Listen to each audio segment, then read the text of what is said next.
Көп түкөргөн дейт го, көп түкөргөн жаңгактар бар экен, көп түкөргөн карагайлар бар экен, көп түкөргөн дарактар, талдар бүт ушул жерде экен. Албетте кенен токой болгондон кийин кенен сууду талап кылат. Бул жерде чакырып аккан дарыялар, өтө көп суулар, таза суулар, ичкенге суулар.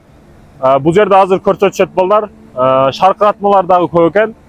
Урматтуу мекендешим, мусулман бир тууганым, кандай гана кооз, кандай гана керемет, кандай гана сулуу, сонун керемет Кыргызстаныбыз бар. Кадырын билишибиз керек, урматташыбыз керек. Бул сыйлуу жерлерди кара урпактарыбызга өткөрүп беришибиз керек. Бул жаңгак токою дүйнөдөгү эң чоң жаңгак токою. Мындай токой жок башка.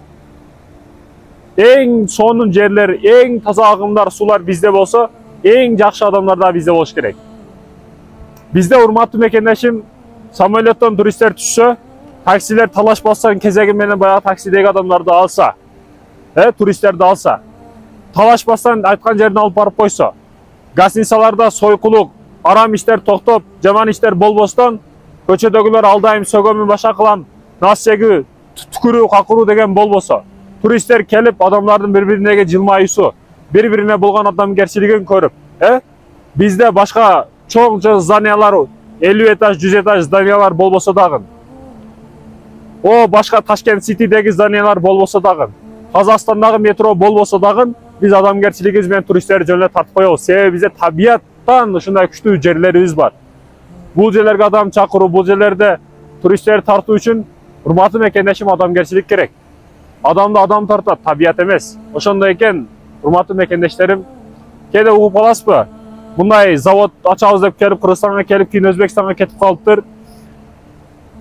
Анан мынанда кыргыздар ояка барып, ал жерде кичине уят кылып коюп, алар кетип калыптыр деген сөздөрдү угуп каласыз. Көрдүңүзбү, адамдан экен урматтуу мекендешим. Эгер биз адам болсок, айтат го Чыңгыз Айтматов, адамга эң кыйыны күн сайын адам болуу. Адам болойлу, урматтуу мекендешим. Сен жалгызсың, жалгыз калганда дагы жалгызсың. Ар дайым жалгызсың. Ал дегени элдердин арасында адамдардан уялып кылбаган ишиңди өзүң жалгыз калганда дагы кылбагын деген, урматтуу мекендешим.